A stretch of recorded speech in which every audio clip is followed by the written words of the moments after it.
Hello everyone. इस video में मैं डिस्कस करने वाला हूं important MCQ questions which are based on Arrhenius equation. Arrhenius equation, activation energy, rate of reaction, delta H, ये सारे जो हैं चीजें इस एमसीक्यू टाइप के क्वेश्चंस में होंगे। उसके बाद के वीडियोस में कुछ ग्राफ क्वेश्चंस होंगे, या तो ग्राफ्स क्वेश्चन के अंदर दिए हैं या तो फिर ग्राफ बनाकर ही हमें आंसर मिलेगा, उस टाइप के क्वेश्चंस। फिर एक सेपरेट वीडियो में मैं पैराग्राफ क्वेश्चंस लूंगा, मैचिंग भी लूंगा और more than one correct answer या इंटीजर टाइप भी। तो जितने भी मॉडल्स हमारे हैं, चाहे वो जेई मेन के हों, एडवांस के हों, चाहे नीट के हों, ये इसके अंदर हम कवर कर रहे हैं। ठीक है, तो स्टार्ट करते हैं एमसीक्यू क्वेश्चंस। फर्स्ट क्वेश्चन है, to increase the rate of chemical reaction catalyst. अभी कैटलिस्ट क्या करता है? हमने पिछली वीडियो में देखा है कि lower activation energy path follow करता है यदि पॉजिटिव कैटलिस्ट है, और यदि निगेटिव कैटलिस्ट हमने यूज किया तो हायर एक्टिवेशन एनर्जी पाथ है। इसका मतलब in terms of positive catalyst activation energy decrease होता है और रिएक्शन रेट फास्ट हो जाता है। तो यहां पे हमारा आंसर आएगा डिक्रीज इन कैटलिस्ट, मतलब फर्स्ट ऑप्शन। सेकंड क्वेश्चन देखिए, if the activation energy of both the forward and backward reactions are equal, delta H of the reaction will be।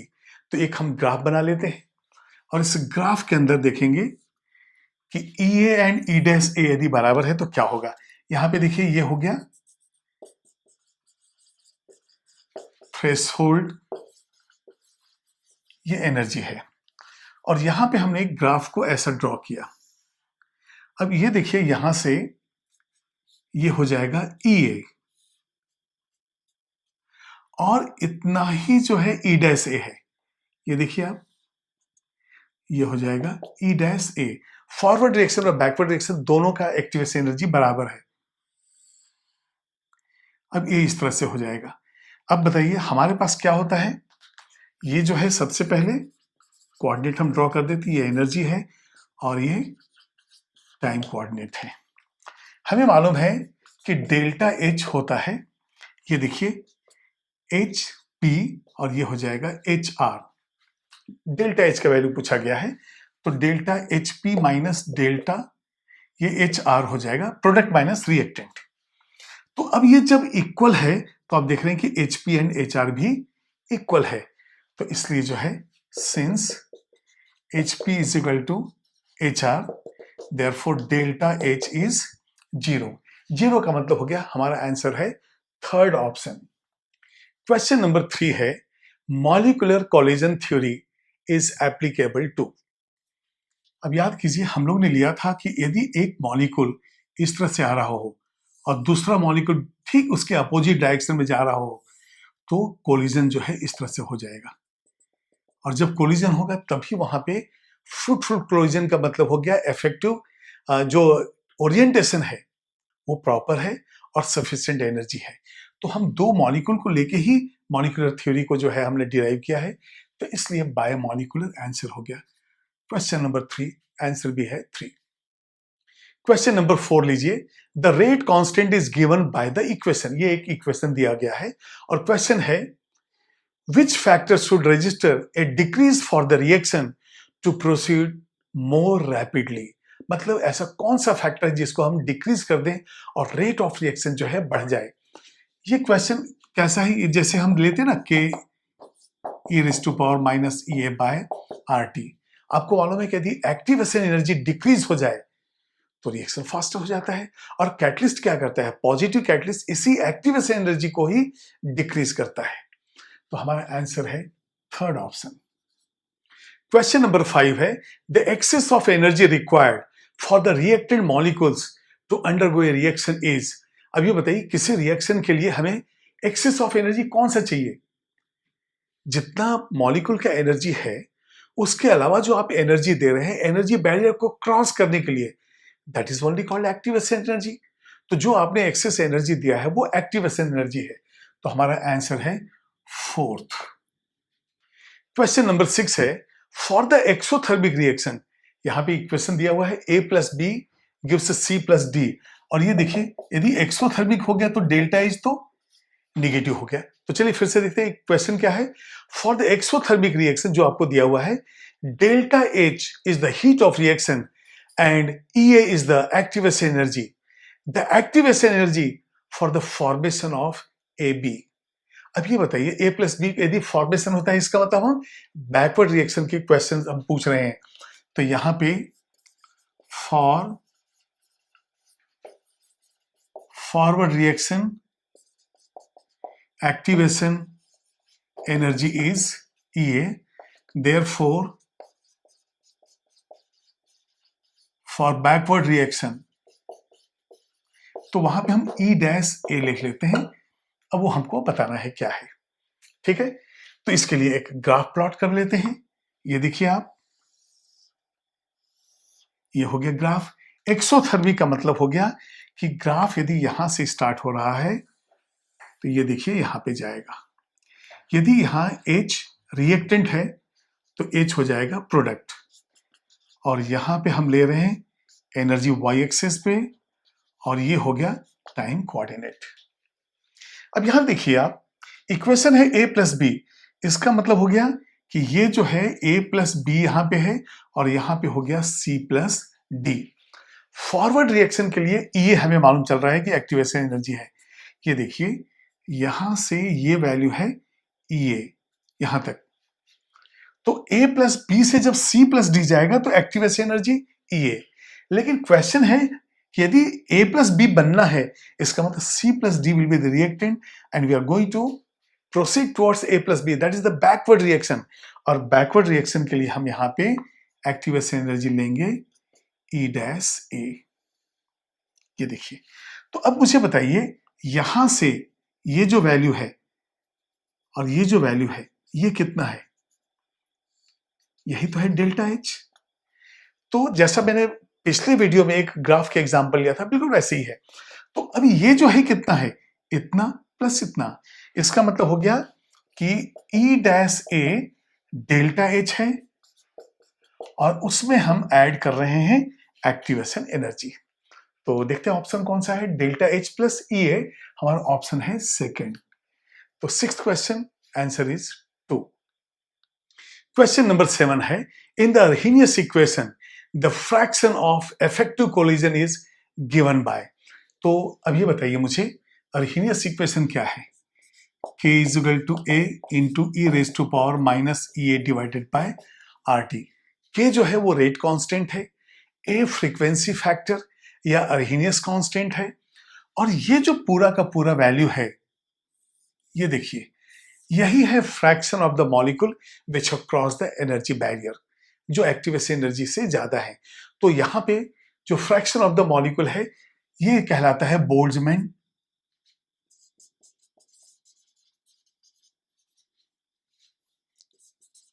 ये बोल्ट्जमैन फैक्टर हो गया। तो e raised to power minus E A by RT, and this is giving the fraction of the molecules, gives fraction of molecules। तो हमारा answer हो जाएगा fourth option, e raised to power minus E A by RT।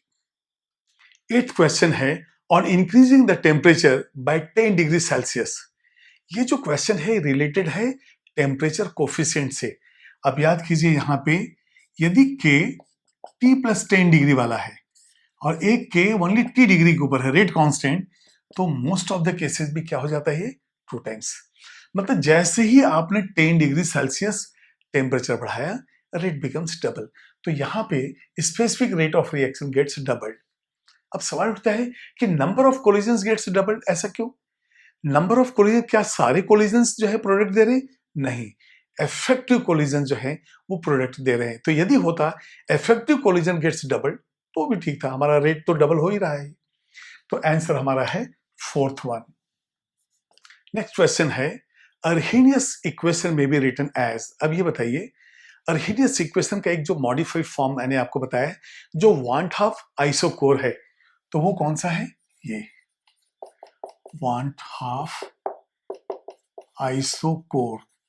ये equation जो है 1/2 isochore कहते हैं, और हमारा आंसर हो गया 2। 10th क्वेश्चन है, in Arrhenius plot intercept is equal to, तो सबसे पहले देखेंगे हम कि इक्वेशन क्या है अरहीनियस का, k is equal to A into e raise to power minus E A divided by R T. अब इसका हम लॉगरिथम ले लेते हैं, तो ये इस तरह से ये चेंज हो जाता है minus E A divided by R T. ठीक है, अब यदि ये इक्वेशन ऑफ स्ट्रेट लाइन जैसा हम इसको ट्रीट करें तो ये देखिए इस तरह से हो जाता है, वाई एक्सिस पे हम लॉग के लेंगे और इस तरह से इंटरसेप्ट जो है, तो यहां सबसे पहले देख लेते हैं, ये हो जाता है स्लोप और ये जो है इंटरसेप्ट। तो अब हम देखते हैं ग्राफ जो है, ये देखिए यहां पे हम ले लेंगे लॉग के हो गया है और देखिए यहां पे निगेटिव स्लोप है, तो ग्राफ जो है वो इस तरह का जाएगा और यहां पे हम लिख सकते हैं slope is minus E A divided by R, क्योंकि हमने 1/, ये जो है 1/t तो यहां लिया है। ठीक है, अब ये जो वैल्यू है यही है हमारा इंटरसेप्ट जो कि है लॉग ए, लाइन ए हम यूज करेंगे और यहां पे जो है थर्ड ऑप्शन ये टू द बेस ई है, तो इसलिए जो है हम इस तरह से जो है इंटरसेप्ट, स्लोप और एक्स एक्सिस वाई एक्सिस का जो graph equation of the straight line से हमने जो है इसको कंपेयर कर लिया है। अब क्वेश्चन नंबर 11 देखिए, and endothermic reaction A gives B has an activation energy of 15 kilojoule per mole. ठीक है, and the enthalpy change is 5 kilojoule per mole. अब यहां पे the activation energy of the B to A जो formation है, activation energy of B to A reaction A कितना होगा, मतलब बैकवर्ड रिएक्शन के बारे में हम पूछ रहे हैं।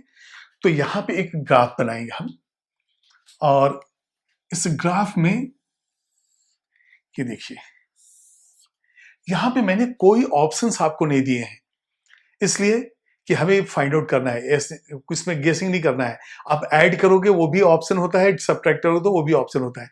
देखते हैं इसमें आप क्या करते हैं। तो यहाँ पे एनर्जी, अच्छा एक काम करते हैं, यहाँ पे ऑप्शन से बना ही देते हैं। तो ऑप्शन जो है यदि हम ऐसा रख लेते हैं 5, 10, 15, 20, ऐसे कुछ मैंने वैल्यूज दे दिए हैं, देखते हैं है कि नहीं, नहीं निकलेगा तो नन लिख देंगे। तो यहां पे डेल्टा एच है 5, इसका मतलब ये एंडोथर्मिक प्रोसेस है। तो एंडोथर्मिक प्रोसेस के लिए आपको ग्राफ को ऐसे लेना पड़ेगा, मतलब रिएक्टेंट से ज्यादा प्रोडक्ट का। तो यदि यहां पे मैं लेता हूं एच ऑफ रिएक्टेंट, यहां पे है एच ऑफ प्रोडक्ट, तो यहां पे रिएक्टेंट क्या है ए और यहां पे क्या हो जाएगा बी, और ये है थ्रेशोल्ड एनर्जी। तो एक्टिवेशन एनर्जी जो है फॉरवर्ड रिएक्शन का कितना है, ये है ई ए, ये देखिए। और यदि बैकवर्ड रिएक्शन है तो ये होता है ई डैश ए, और ये जो वैल्यू है, ये जो डिफरेंस आ रहा है, यही है हमारा डेल्टा एच, जो H P minus H R होता है, और ये कितना वैल्यू दिया है 5। अब बताइए बैकवर्ड रिएक्शन के लिए जब हम बी से ए की ओर जा रहे हैं, बी से ए, तो ये ई डैश ए कितना है, ये अब ग्राफ पे देखिए आप, ये ई डैश से निकालना है तो टोटल माइनस ये कर देंगे हम, तो ये आ जाएगा, अच्छा ये टाइम कोऑर्डिनेट है तो आ जाएगा ई डैश ए, ये टोटल है ई ए माइनस जो भी डेल्टा एच का वैल्यू है। तो हम देखते हैं कि ई ए कितना है, यहां पे दिया हुआ है 15 माइनस 5, तो 10 किलो जूल पर मोल, ये आपका आंसर है। इसका मतलब कौन सा ऑप्शन हुआ, सेकेंड ऑप्शन। तो 11th क्वेश्चन का आंसर है 2। अब 12th क्वेश्चन लीजिए, the rate constant of a reaction at 300 kelvin is 1.6 into 10⁻³ और इसमें टेम्परेचर T2 पे दिया हुआ है कि K2 वैल्यू 3.2 इंटू 10⁻³ है, and you have to find the activation energy. तो क्वेश्चन क्या था, the rate constant of a reaction at 300 kelvin is 1.6 into 10⁻³ second inverse, and 310 kelvin it is 3.2 into 10⁻³ second inverse. The activation energy of the reaction approximately is, और यहां पे options जो हैं 12 to 13 है, इसके बाद आप यहां पे 21 से 50 है, 50 to 60 है और फोर्थ नन है। जो अप्रोक्सीमेट वैल्यू है वो आपको फाइंड आउट करना है। तो चलिए इसको देखते हैं। यहां से T1 T2 सब चीज यहां मालूम है हमें क्या है। फॉर्मूला होता है log K2 बाय K1, ये तो बेस 10 है, equal to EA divided by 2.303 R। अब यहां पे देखिए ये हमने पॉजिटिव लिया है, इसलिए वो हो जाएगा 1/T1 minus 1/T2, 1 bye T1 minus 1/T2। अब देखते हैं हम लोग वैल्यू, तो ये हो जाएगा log, और K2 कितना है 3.2 इंटू 10⁻³ डिवाइडेड बाय 1.6 इंटू 10⁻³। ये हमें निकालना है 2.303, और आपका आंसर जो है किसमें है, किलो कैलोरी के अंदर। तो यहां पे 12, हाँ इन किलो कैलोरी ही निकालना है, तो ये इन किलो कैलोरी पर मोल इस तरह से आ रहा है आपका वैल्यू। अब यहां पे देखिए आप 2.303, तो ये कितना हो जाएगा, आर का वैल्यू किलो कैलोरी में 2 इंटू 10⁻³ इसके बाद ये हो जाएगा 1/T1 आपका 300 है, 1/310 है। अब यहां पे देखिए इसको हम कैंसिल कर देते हैं, ये हो जाएगा 2, तो ये आ जाएगा log 2, और log 2 आपको मालूम है 0.3010 है, तो ये हो जाएगा EA डिवाइडेड बाय, अब ये देखिए 2.303, इसको हम मल्टीप्लाई कर देते हैं, 4.606 इंटू 10⁻³ है, और यहां से हो जाएगा ये 310 minus 300 divided by 300 into 310। log 2 का value 0.3010, EA divided bye 4.606 into 10⁻³ और ये कितना हो जाएगा 10 डिवाइडेड बाय 300 इंटू 310, ये जीरो कैंसिल कर दीजिए। अब हमारा EA का वैल्यू क्या आएगा, क्रॉस मल्टीप्लाई कर दीजिए, ये आ जाएगा आपका 0.3010 इंटू 4.606 इंटू, अब ये देखिए 10⁻³ है और ये 300 इंटू 31 है। तो अब इसको क्या करेंगे हम, ये 10⁻³ की वजह से इसको 0.3 बना देंगे, तो ये अब अप्रोक्सीमेट में ले रहा हूं 0.3 इंटू 4.6 इंटू 0.3 इंटू 31। तो अब यहां पे हम देख लेते हैं ये वैल्यू कितना हो जाएगा, 3×6=18, ये हो जाएगा 13.8 इंटू ये हो जाएगा 0.93, तो ये देखिए 1.38 और 0.93।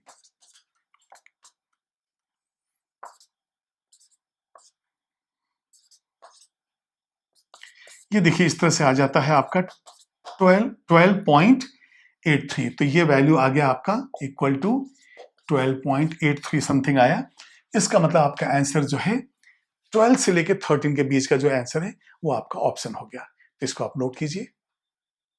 अब हम कुछ क्वेश्चंस लेते हैं जो ग्राफ बेस्ड हैं, या तो क्वेश्चन के अंदर ग्राफ दिया गया है या तो जो इंफॉर्मेशन है उससे हम ग्राफ बनाकर ही फाइनल आंसर निकालते हैं। तो चलिए फर्स्ट क्वेश्चन देखते हैं। In the equilibrium A+B gives C+D है हमारे पास, और ये रिवर्सिबल रिएक्शन है। The activation energy for the forward reaction is 25 kilo calorie per mole and that of backward reaction is 15 kilo calorie per mole. Then which of the following statement is correct.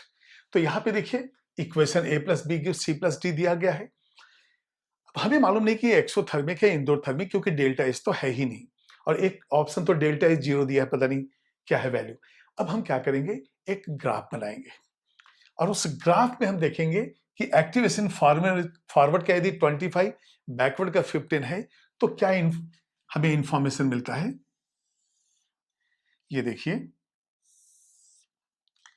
यहां पे हमने लिया energy term और ये है time coordinate, और जैसा आपको मालूम है कि एक जो है यहां पे थ्रेशोल्ड एनर्जी तो होगा ही, थ्रेशोल्ड एनर्जी। अब यदि मान ली मैं रिएक्टेंट यहां पे ले लेता हूं, तो ये देखिए एनर्जी ऑफ रिएक्टेंट है। अब यहां पे जब एनर्जी बैरियर क्रॉस होगा तभी तो रिएक्शन होगा, तो यहां ये एनर्जी बैरियर इस तरह से टच करके ये चला गया। अब ये मालूम नहीं कि यहां तक होगा हमें मालूम नहीं, लेकिन जब आप देखेंगे कि active acid energy forward reaction का, ये जो है फॉरवर्ड रिएक्शन का, ये देखिए फॉरवर्ड रिएक्शन का, और ये जो हम लेते हैं बैकवर्ड रिएक्शन का, ठीक है। तो ये हो जाएगा EA, और ये वैल्यू कितना है 25। अब बैकवर्ड रिएक्शन इससे कम है, इसका मतलब प्रोसेस हो गया एंडोथर्मिक, बिल्कुल क्लियर है। यहां से देखिए आप, ये जो है E-A, ये है 15, तो इसका मतलब ये जो है इसका ER, ये हो जाएगा E ऑफ प्रोडक्ट। तो अब देख रहे हैं कि एक्टिव एसिड एनर्जी कम हो गया, इसका मतलब ग्राफ यहां गया, और इसका यहां जो है कंक्लूजन क्या निकलेगा, E of R is less then EP। तो बताइए यहां पे यदि हम डेल्टा H वैल्यू कैलकुलेट करें, ये देखिए डेल्टा H, अब यदि मान लिया EP की जगह आप ले रहे हैं HR, इंथैल्पी चेंज आप ले रहे हैं, चलिए इसको इंथैल्पी चेंज कर लीजिए, तो ये हो जाएगा HR, या तो इंथैल्पी या तो इंटरनल एनर्जी, जो भी लेना है आप ले सकते हैं, HR is less then HP, और हमें मालूम है कि डेल्टा H होता है HP माइनस HR। अब प्रोडक्ट का, तो ये HP माइनस HR हो गया, और ये वैल्यू कितना है, पूरा EA माइनस E-A, ये जो वैल्यू है EA माइनस E-A, देखिए ये पूरा का पूरा EA है, ये EA' है, इसको सब्ट्रैक्ट कर देंगे तो ये डेल्टा H आ जाएगा। अब बताइए EA कितना है 25 माइनस 15, तो ये हो जाएगा, यूनिट है डेल्टा H, इतना किलो कैलोरी। अब यदि मान लीजिए पर मोल दिया हुआ है तो आप पर मोल लिख सकते हैं। अब ये बताइए यदि डेल्टा H पॉजिटिव आ गया, since delta H is positive, process is endothermic. इसका मतलब हमारा जो first itself is your answer, तो ये पहला जो है आंसर वही हमारा है। ये बिल्कुल क्लियर है। एक ग्राफ बनाए और इसको डिसाइड किए कि ये यहां तक जाएगा, यहां तक जाएगा, ये वैल्यू पे डिपेंड करता है। 25 ये है, 15 ये है, और इस पूरे वैल्यू में ये सब्ट्रैक्ट किया तो डेल्टा H आ गया। तो डेल्टा H हमेशा होता है प्रोडक्ट माइनस रिएक्टेंट। तो यहाँ पे जो है डेल्टा H हमने लिख दिया प्रोडक्ट माइनस रिएक्टेंट, लेकिन डेल्टा H का वैल्यू आपके पास है नहीं, तो ये हो जाएगा EA माइनस E-A, और वो निकल गया आपका 10 वैल्यू, और ये पॉजिटिव है इसलिए एंडोथर्मिक। अब सेकंड क्वेश्चन देखिए, an endothermic reaction A gives B has active energy of 15 kilocalorie per mole and the enthalpy change delta H is 5 kilocalorie per mole. The active energy of the reaction B gives A, मतलब backward reaction के लिए पूछा जा रहा है कि active energy kilo calorie में क्या है। तो अब यहां पे हम एक ग्राफ बनाएंगे। देखिए यहां पे A एंड B, इनके बीच का रिलेशन दिया गया है, delta H plus 5 kilo calorie है, और EA जो फॉरवर्ड रिएक्शन का 15 है, बैकवर्ड रिएक्शन का हमें निकालना है कि कितना होगा एक्टिवेशन एनर्जी। तो इसके लिए हम एक ग्राफ बनाएंगे। अब ग्राफ से जो है इजी समझा जा सकता है, नहीं तो क्या होता है, आप 15 प्लस 5 कीजिए तो 20 वो भी नजर आ रहा है, 15 माइनस 5 कीजिए वो भी जो है 10 नजर आ रहा है। तो इसलिए जरूरी है कि हम अच्छे से इसको समझें। ये देखिए ये एनर्जी हो गया, ये है हमारा टाइम कोऑर्डिनेट, और ये हो गया थ्रेशोल्ड एनर्जी। अब एक्टिव एनर्जी फॉरवर्ड रिएक्शन का जो 15 है, तो अब हम ऐसा करते हैं, यहां से कोई भी ग्राफ ऐसा बना लेंगे। अब इधर का तो हमें मालूम नहीं है, तो सबसे पहले यहां से लिखेंगे, ये जो ये है, ये है 15, तो यहां से यहां तक हो गया 15। इसका डेल्टा H जो है वो 5 किलो कैलोरी है। अब एंडोथर्मिक रिएक्शन का मतलब ही हो गया कि प्रोडक्ट का जो एनर्जी है इससे ज्यादा होगा। तो हम एक काम करेंगे, यहां पे ग्राफ को इस तरह से ले लेंगे, और यहां पे यदि इंथैल्पी जो है, अब आपके पास डेल्टा H दिया था, ये रिएक्टेंट का था, ये प्रोडक्ट का है, ये जो है प्रोडक्ट का है डेल्टा H, लेकिन यहां पे बैकवर्ड रिएक्शन का पूछा गया है E-A, और डेल्टा H पॉजिटिव है इसलिए हमने इसको ऐसा रखा क्योंकि प्रोडक्ट माइनस रिएक्शन होता है डेल्टा एच। ठीक है, अब हम देखते हैं कि जो डेल्टा एच का वैल्यू है वो तो H P minus H R होता है। अब एच पी और एच आर दिया होता तो डायरेक्ट डेल्टा एच आ जाता है, लेकिन इस ग्राफ से समझ में आ रहा है कि ये वैल्यू जो है इस टोटल वैल्यू में हमने इसको सब्ट्रैक्ट किया है। ये देखिए टोटल वैल्यू है, इसमें से ग्राफ को इतना काट दीजिए तो बचेगा इतना, वही तो डेल्टा एच है। तो यहां पे हो जाएगा ई ए माइनस ई डैश ए। ये कितना है 15 माइनस 5, तो ये आ जाएगा 10 किलो कैलोरी पर मोल। इसका मतलब आपका जो सेकंड ऑप्शन है वो है आंसर। अब क्वेश्चन नंबर 3 लीजिए। For a reversible reaction A gives B, which one of the following statement is wrong from the given energy profile diagram? यहां पे देखिए A gives B है, ये इक्विलिब्रियम है साइन, इसका मतलब रिवर्सिबल है, और ये डायग्राम दिया है और आपको फाइंड आउट करना है रॉन्ग स्टेटमेंट। तो यहां पे मैं लिख देता हूं फाइंड रॉन्ग स्टेटमेंट, यही हमारा क्वेश्चन। तो एक एक स्टेटमेंट को चेक करते हैं। Activation energy of the forward reaction, तो अब देखते हैं कि फॉरवर्ड रिएक्शन का एक्टिवेशन एनर्जी, ये देखिए तो थ्रेशोल्ड एनर्जी था, यहां से जो है ये फॉरवर्ड रिएक्शन का एक्टिवेशन एनर्जी है। Is the sum of heat of reaction, तो हीट ऑफ रिएक्शन क्या होगा, ये हो जाएगा डेल्टा एच। ये देखिए ये है delta H, sum of heat of reaction and the activation energy of backward reaction. तो अब देखते हैं बैकवर्ड रिएक्शन का एक्टिवेशन एनर्जी क्या होगा, ये हो जाएगा ई डैश ए। अब ये देखिए फॉरवर्ड रिएक्शन ये जो है कितना है, इतना प्लस इतना, इसका मतलब E is delta H plus E dash A. तो यहां पे फर्स्ट स्टेटमेंट को हम देखते हैं, यहां जो है E is delta H plus E dash A, तो ये स्टेटमेंट करेक्ट है, ये तो हमारा करेक्ट स्टेटमेंट है। सेकंड देखते हैं, activation energy of forward reaction is greater than that of the backward reaction. Activation energy जो ये देखिए यहां पे forward reaction is greater than that of backward reaction, ये ई डैश से बिल्कुल छोटा है और ये बहुत बड़ा है, इसका मतलब ये भी हमारा करेक्ट स्टेटमेंट है। दिख रहा है ना, ग्राफ से ही हम फाइंड आउट कर रहे हैं। फिर है the forward reaction is endothermic. अब रिएक्टेंट का एनर्जी कम है, प्रोडक्ट का ज्यादा है, तो एंडोथर्मिक होगा ही, तो ये है correct. Fourth one, the threshold energy is less then activation energy. अब ये देखिए एक्टिवेशन एनर्जी इतना है, लेकिन थ्रेशोल्ड ये जो है यहां से काउंट होता है, यहां से यहां तक, तो ये जो एनर्जी है ये थ्रेशोल्ड है। और थ्रेशोल्ड एनर्जी हमेशा, चाहे वो फॉरवर्ड रिएक्शन का एक्टिवेशन एनर्जी हो चाहे बैकवर्ड रिएक्शन का एक्टिवेशन एनर्जी हो, उससे ज्यादा होगा, क्योंकि उसका वैल्यू तो हम यहां से काउंट करते हैं, एक्टिवेशन एनर्जी रिएक्टेंट से, प्रोडक्ट से, लेकिन थ्रेशोल्ड एनर्जी बिल्कुल यहां से। तो ये जो एनर्जी है ये वैल्यू हमेशा ज्यादा होगा, और यहां पे दिया है लेस, इसका मतलब ये हो गया रॉन्ग स्टेटमेंट। हमारा आंसर है 4। अब क्वेश्चन नंबर 4 देखिए, for an exothermic chemical process occurring in 2 different steps, और स्टेप्स क्या दिए हुए हैं, a प्लस बी से x जो है वो स्लो है, और फिर x से a प्लस बी जो है फास्ट है। The process of the reaction can be best explained bye.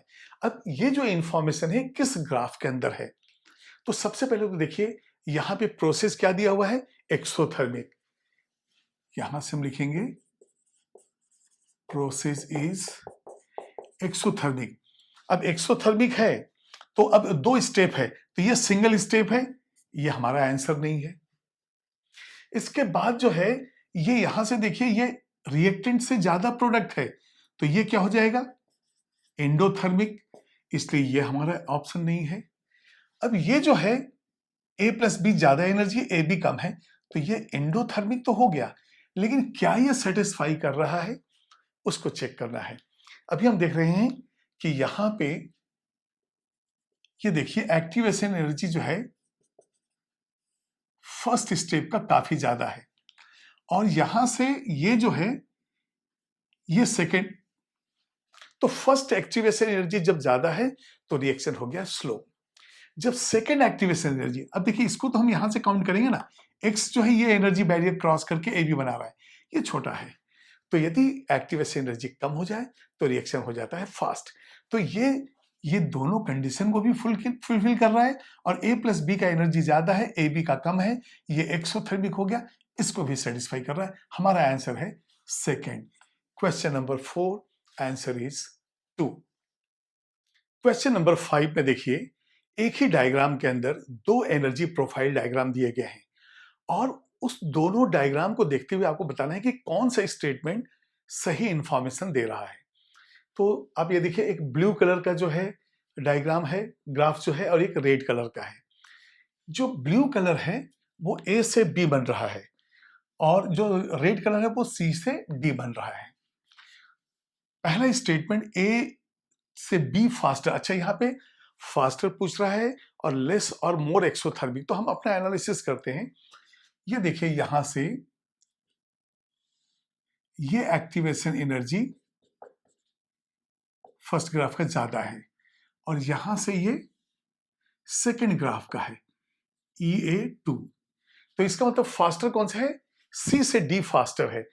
तो यदि ए बी इज फास्टर तो बस यहां पे ही हमने इसको क्रॉस कर दिया, आगे पढ़ने की जरूरत ही नहीं है। फिर है सी डी इज फास्टर, हाँ ये तो मालूम है कि सी डी फास्टर है। तो अब यहां पे यदि मैं लिख देता हूं ए से बी ये है स्लो, सी से डी ये है फास्ट। तो चलिए सी से डी जो है ये चेंज फास्टर है than A and B, but less exothermic. अब देखते हैं, ये दोनों का यहां पे एनर्जी बराबर है, और यहां से डिक्रीज जितना हो रहा है, ये देखिए आप, तो ये जो है यहां से ये डेल्टा एच है, और इसकी बात करेंगे तो ये और ज्यादा डेल्टा एच है। इसका मतलब हो गया जो सी से डी कन्वर्सन है वो ज्यादा एक्सोथर्मिक है, वहां पे डेल्टा एच का वैल्यू ज्यादा निगेटिव है। तो C D is faster than A and B but less exothermic. इस लेस एक्सोथर्मिक की वजह से ये स्टेटमेंट भी रॉन्ग हो गया। अब आते हैं third statement, C D is 3 times faster than A and B. यहां कोई ऐसा पैरामीटर नहीं है जो हमें बताए कि कितने टाइम्स फास्टर है, क्योंकि उसके लिए हमें चाहिए want of equation, log k2/k1 जो लेते हैं वो यहाँ इंफॉर्मेशन नहीं है, ये भी रॉन्ग। तो आंसर तो फोर्थ ही होगा ना, लेकिन फोर्थ को भी चेक करते हैं ये राइट है या रॉन्ग है। सी डी इज फास्टर, तो सी डी इज फास्टर हमने कहा यस बिल्कुल सही है। एंड मोर एक्सोथर्मिक, यहाँ पे देखिए ए से बी लेस एच है और यहाँ पे डेल्टा एच ज्यादा है, तो ये बिल्कुल मोर एक्सोथर्मिक भी है और ये फास्टर भी है। हमारा आंसर हो गया क्वेश्चन नंबर 5 का 4। अब क्वेश्चन नंबर 6 देखिए, for a reversible reaction A gives B, which one of the following statement is wrong from the given energy profile diagram। एक डायग्राम दिया हुआ है और यहां से हमें इंफॉर्मेशन निकालना है कि कौन सा रॉन्ग है। यहां पे देख रहे हैं कि आप एक्टिवेशन एनर्जी है, sum of the heat of reaction है, मतलब डेल्टा एच डेल्टा ई, तो exothermic endothermic delta H E है। यदि ये इंफॉर्मेशन हम सही सही निकाल लें तो एक एक स्टेटमेंट को चेक कर सकते हैं। तो चलिए अब यहाँ पे स्टेटमेंट देखते हैं। यदि ये एक्टिवेशन एनर्जी है तो ये देखिए हो जाएगा ई ए, जो फॉरवर्ड रिएक्शन के लिए हो गया, ठीक है। और इसी तरह से अब आप देखिए यहां से ई डैश ए है। यदि ये ग्राफ को मैं थोड़ा सा यहां ऐसे कर दूं, ये देखिए इस तरह से, और यहां से ये जो वैल्यू आएगा ये हो जाएगा डेल्टा एच। इतनी चीजें हमारे पास हैं, और आप देखिए रहे कि रिएक्टेंट का एनर्जी कम है, तो यदि मैं यहाँ पे ए ले लूं और यहां से ये बी है तो इंडोथर्मिक प्रोसेस है। हमें रॉन्ग स्टेटमेंट निकालना है, तो चलिए पहला स्टेटमेंट देखते हैं। Activation energy of the backward reaction is less than that of forward reaction. तो हमें मालूम चल रहा है कि E dash A is less than E A. इसका मतलब ये हो गया, ये स्टेटमेंट जो है ये करेक्ट है। सेकंड है the forward reaction is endothermic. अब ए से बी बना, ए से एनर्जी बी का ज्यादा है तो ये एंडोथर्मिक हो गया। डेल्टा एच कैसा हो गया, पॉजिटिव, और ये हो गया एंडोथर्मिक। तो ये भी जो है करेक्ट स्टेटमेंट है। थर्ड देखिए, the threshold energy is less then the activation energy. Threshold energy कभी भी एक्टिवेशन एनर्जी से कम होगा नहीं, क्योंकि थ्रेशोल्ड एनर्जी जो काउंट होता है वो यहां से यहां तक होता है। ये देखिए, यहां से यहां तक ये थ्रेशोल्ड एनर्जी है, एक्टिवेशन एनर्जी तो इतना है। इसका मतलब ये जो दिया हुआ है कि थ्रेशोल्ड एनर्जी इज लेस, ये रॉन्ग हो गया।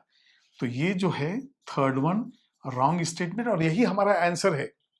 लेकिन फोर्थ स्टेटमेंट देखते हैं, the energy of activation of forward reaction is the sum of, ठीक है, ये दिया है सम ऑफ डेल्टा एच और बैकवर्ड रिएक्शन का ये भी बिल्कुल करेक्ट है। तो यहां पे हम देख रहे हैं कि जो वैल्यू आ रहा है क्या आ रहा है, ये is equal to delta H plus E dash A, ये बिल्कुल सही है। तो ये करेक्ट स्टेटमेंट हो गया और हमारा आंसर हो गया third option. Question number 6, answer is third. For an exothermic chemical process occurring in 2 steps, दो चीजें दी हुई हैं यहाँ पे। अब ये देखिए, a प्लस बी से x बन रहा है और x से फिर ab बन रहा है। पहला रिएक्शन स्लो है, दूसरा फास्ट है और एक्सोथर्मिक है ही। तो हम दो चीजें चेक करेंगे। पहले तो एक्सोथर्मिक कौन कौन से हैं, तो हमने देखा रिएक्टेंट से ज्यादा प्रोडक्ट नीचे चला गया है, इसकी एनर्जी कम हो गई, तो ये भी हो गया एक्सोथर्मिक, ये भी हो गया एक्सोथर्मिक, ये भी हो गया एक्सोथर्मिक। तो एक्सोथर्मिक के टर्म्स में तो कोई डिफरेंस नजर नहीं आ रहा है। इसके बाद फिर हम देखेंगे फर्स्ट जो है स्लो, तो यहां पे देखिए इंटरमीडिएट प्रोडक्ट ही नहीं है, तो इसलिए इसको हम कैंसिल कर देंगे क्योंकि एक्स तो दिख ही नहीं रहा है ना। सेकंड देखते हैं, यहां पे ये जो है एक्टिवेशन एनर्जी फर्स्ट, ये देखिए EA1 मैं इसको ले लेता हूं, और यहां जो है बिल्कुल हल्का सा चेंज है, यहां पे EA2 है।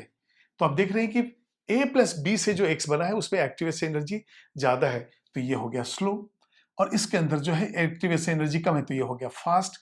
तो एक्सोथर्मिक भी हो गया, ये स्लो, ये फास्ट भी हो गया, मतलब हमारा आंसर तो सेकंड आ चुका है। लेकिन देखते हैं थर्ड में क्या प्रॉब्लम है।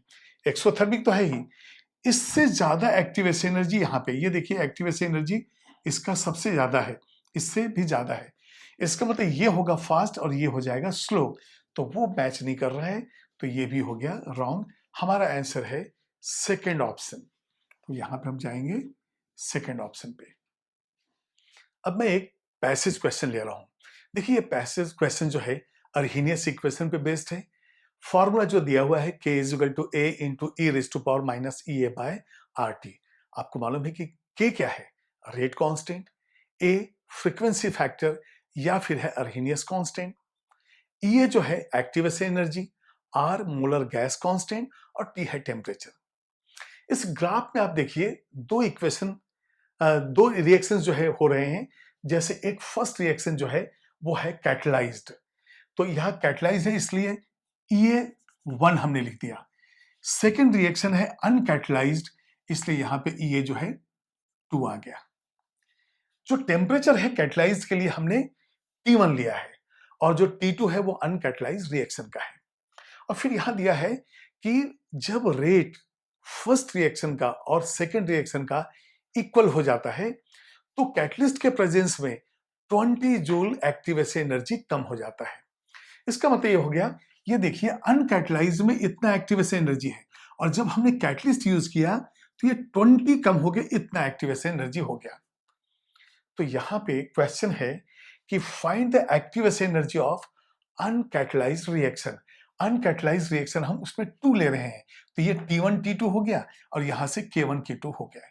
ठीक है, तो अब हमारा जो इक्वेशन होगा वो कैसा होगा, since K1 is equal to K2, इसलिए क्या हो जाएगा e raise to power minus EA1 by RT1, ये हो जाएगा माइनस EA2 बाय RT2।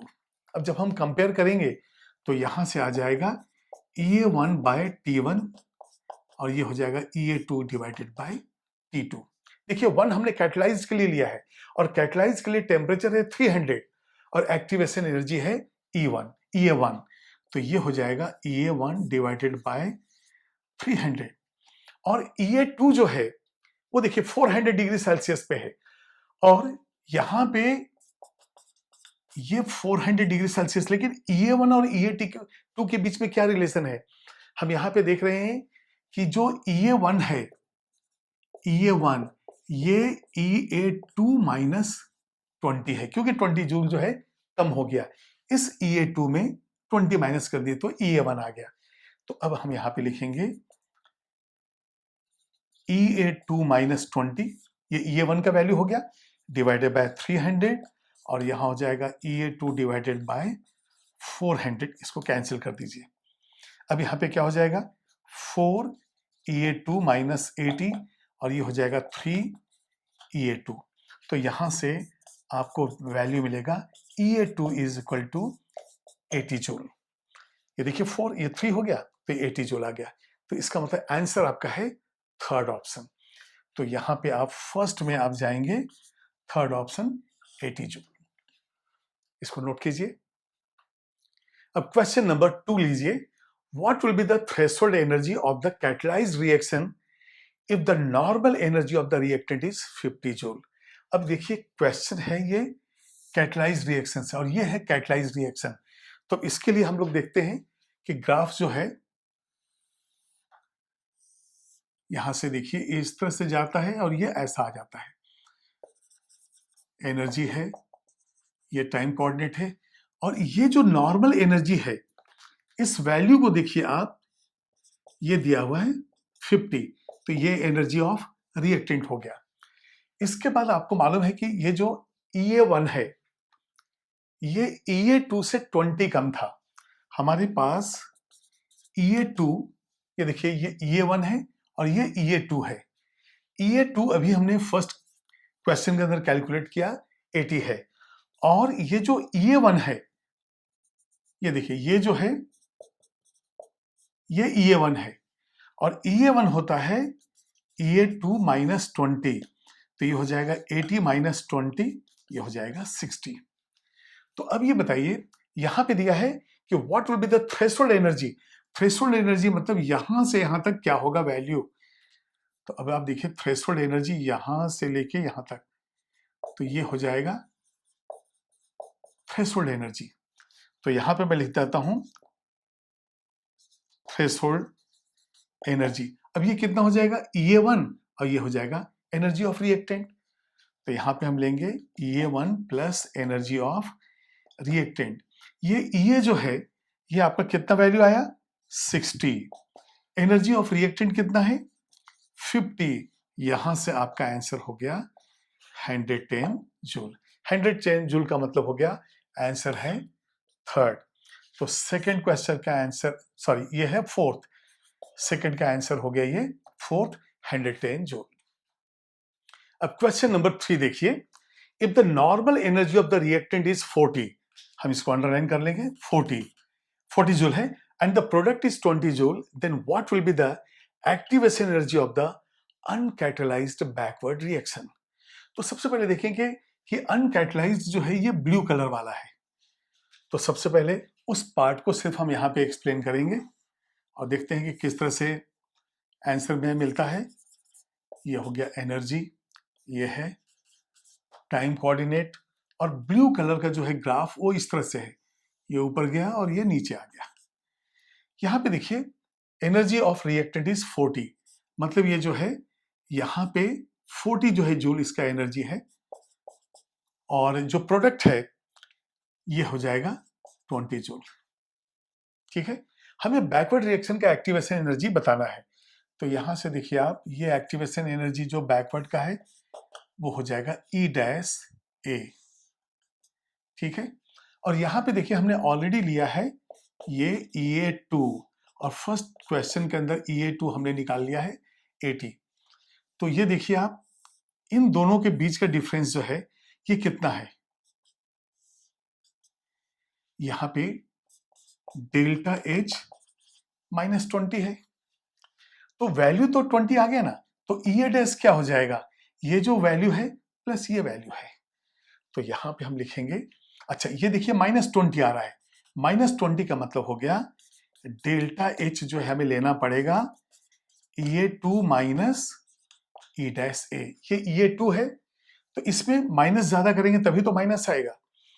तो यहाँ पे डेल्टा एच जो है, अब ये डेल्टा एच -20 कहाँ से आया है, क्योंकि 20 - 40 होता है, तो H P minus H R, और EA2 जो है हमारे पास 80 है, और ये बैकवर्ड रिएक्शन का E-A है। तो यहाँ पे 20 - 40, ये देखिए 20 - 40 हो गया, and that is equal to 80 minus E-A। E-A को ट्रांसफर कर देते हैं हम, E-A ये 80 हो जाएगा, और यहाँ देखिए -20 है जो राइट साइड गया, तो कितना हो जाएगा, +20। तो आपका आंसर है 100 जूल।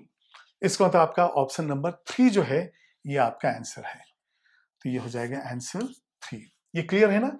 ये मैग्नीट्यूड कितना है 20, ये कितना है 80, तो पूरा हो गया 100। अब साइन के अनुसार हमने वहां लिख दिया कि EA2 माइनस E' से, तभी तो ये डेल्टा H निगेटिव आएगा, तो यहां पे जो है 100 आ गया।